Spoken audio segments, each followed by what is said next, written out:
महाराष्ट्र की राजनीति में एक बार फिर भूचाल आने वाला है। और इस बार सवाल सिर्फ कुछ नेताओं के जाने का नहीं है, सवाल है उद्धव ठाकरे के राजनीतिक अस्तित्व का। क्योंकि खबरें लगातार सामने आ रही हैं कि ऑपरेशन टाइगर नाम से एक ऑपरेशन चल रहा है, और जिस तरीके से आम आदमी पार्टी के सांसद पूरे जत्थे में आ गए भारतीय जनता पार्टी में, जिस तरीके से टीएमसी टूटने वाली है, उसी तरीके से उद्धव ठाकरे के 9 सांसदों वाली पार्टी लोकसभा के अंदर शिवसेना यूटीबीटी के 7 सांसद पाला बदल सकते हैं। और इन खबरों के बीच उद्धव ठाकरे ने आनंद फानंद में मुंबई में एक इमरजेंसी मीटिंग बुलाई है। लेकिन सबसे बड़ा सवाल है, क्या यह बैठक उनकी पार्टी को बचा पाएगी या फिर यह सिर्फ नुकसान टालने की आखिरी कोशिश है। आइए पूरी कहानी समझते हैं। नमस्कार। उद्धव ठाकरे जब भी बेचैन होते हैं, पार्टी में बगावत चरम पर होती है, तो वह इमरजेंसी मीटिंग बुलाते हैं ताकि किसी तरह हाथ पैर जोड़कर भावुक करके रोकने की कोशिश की जा सके। और ऐसा ही वह अब फिर से कर रहे हैं। जब से शिवसेना के 7 सांसदों के पाला बदलने की खबर आ रही है, तो उद्धव ठाकरे ने अब फिर से एक इमरजेंसी मीटिंग बुलाई है। दिल्ली में प्रताप राव जाधव के घर पर शिवसेना सांसदों की एक बैठक हुई। एक नाथ शिंदे जो है लगातार मुलाकात उनसे करते रहे हैं, और यहाँ मुंबई के अंदर भी श्रीकांत शिंदे दिल्ली में बैठक कर रहे हैं, और एक नाथ शिंदे यहाँ मुंबई में इनके सांसदों से अक्सर मिलते हैं। अब यह कहा जा रहा है कि चुनाव हो गया, अब यहाँ टीएमसी का भी लगभग कार्यक्रम हो गया, आम आदमी पार्टी का कार्यक्रम तो पहले ही हो गया, और अब सीधे सीधे उद्धव ठाकरे की बारी है। शिवसेना यूटीबीटी में फूट पड़ेगी और 7 सांसद पाला बदलेंगे, और सांसदों की जो नाराजगी है वो सबके सामने है। अब इसलिए इन सब खबरों के बाद उद्धव ठाकरे ने इमरजेंसी मीटिंग बुलाई है 14 तारीख को। अब इसमें कौन आता है यह भी पक्का नहीं है। हो सकता है कि कुछ सांसद आए ही नहीं, जैसा कि संजय यादव, वो तो इनकी कोई बैठक में आते ही नहीं है।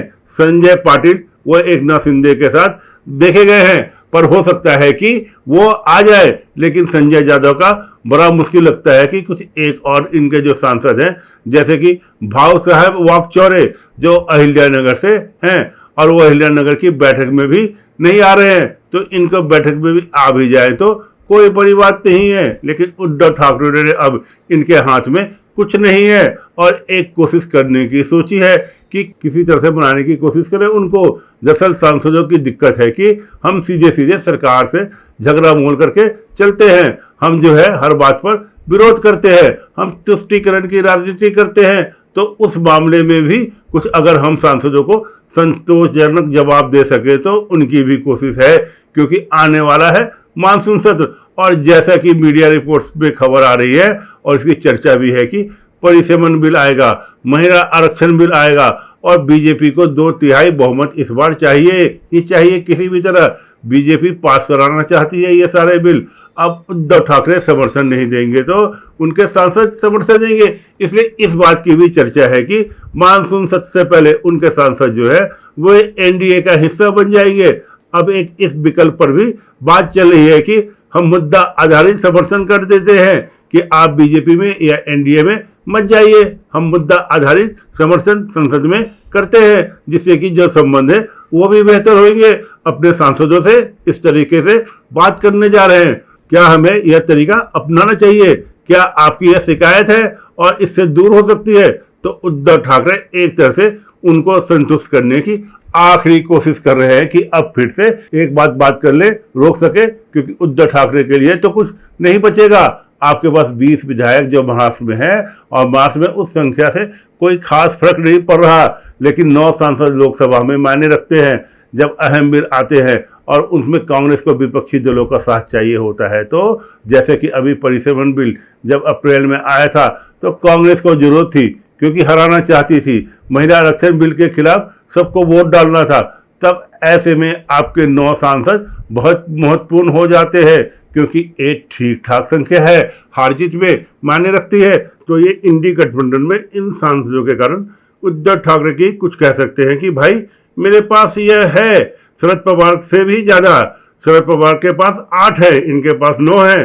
तो ये उद्धव ठाकरे कम से कम उनके हाथ में कुछ रहता है दिखाने के कि मैं इंडी गठबंधन के लिए 9 सांसद लेकर आया हूं। अगर आपके 7 सांसद चले जाएंगे तो दो सांसद इनके हो सकते हैं कि अरविंद सावंत और अनिल देसाई, यह दोनों ना जाए। मुंबई के ही दो सांसद हैं जो नहीं जाएंगे और एक और हैं संजय पाटिल, लेकिन उनकी मुलाकातें तो होती रहती है दूसरे खेमे वालों के साथ।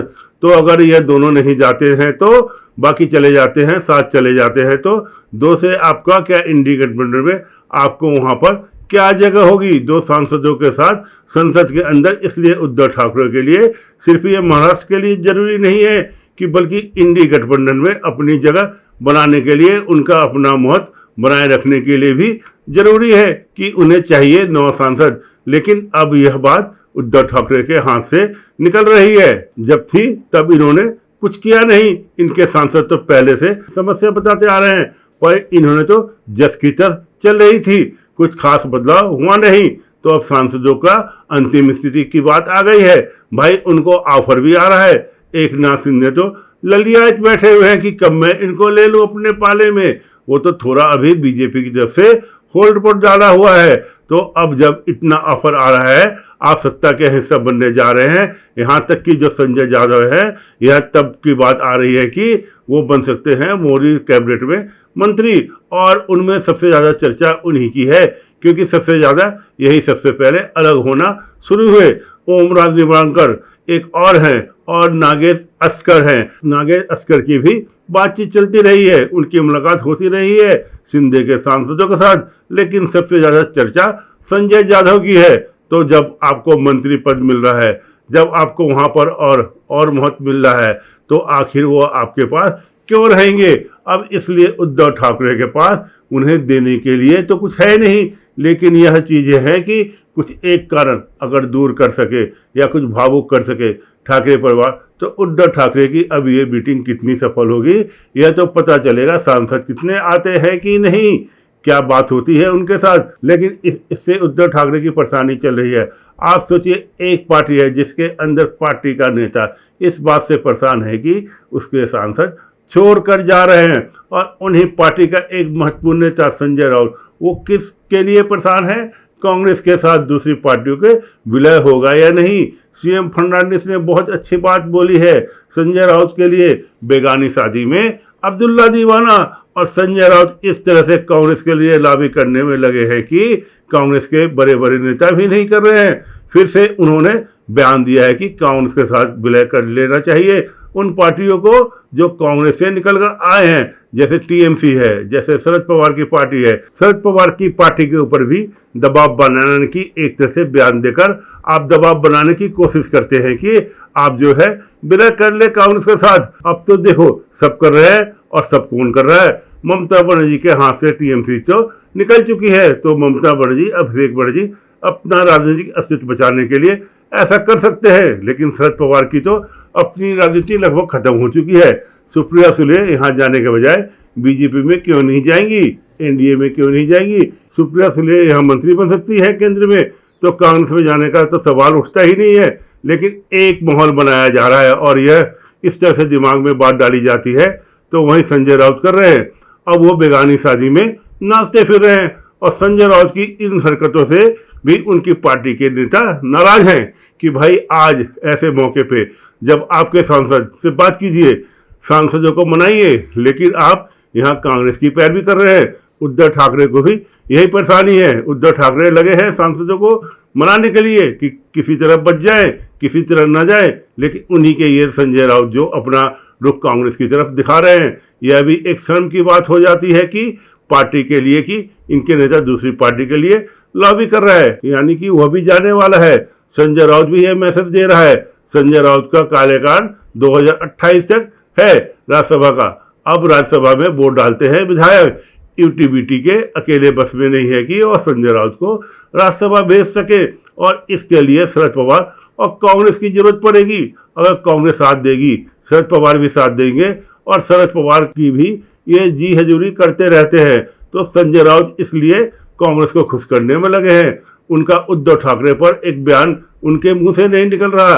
अपनी पार्टी पर, अपने सांसदों को लेकर आजकल वे जो बोल रहे हैं कांग्रेस को मजबूत करने के लिए बोल रहे हैं। इन्हें लगता है आज चापलूसी कर लेंगे तो कल हमें राज्यसभा में मुझे भेज पाएंगे, और हो सकता है सोच रहे हो कि कांग्रेस अपनी पार्टी में ही ले ले, क्योंकि यहाँ महाराष्ट्र से नहीं तो कहीं और से भेज सकती है, क्योंकि कांग्रेस बड़ी पार्टी है, 2-3 जगह में उनकी सरकारें हैं।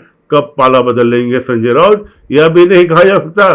वो खुद भी उद्धव ठाकरे को छोड़ सकते हैं। उद्धव ठाकरे को डबल गेम में फंसाकर उन्होंने उद्धव ठाकरे को बर्बाद कर दिया है, और वैसे कोई दूसरा जिम्मेदार नहीं होता, कारक हो सकता है, लेकिन फैसला तो खुद उद्धव ठाकरे का था।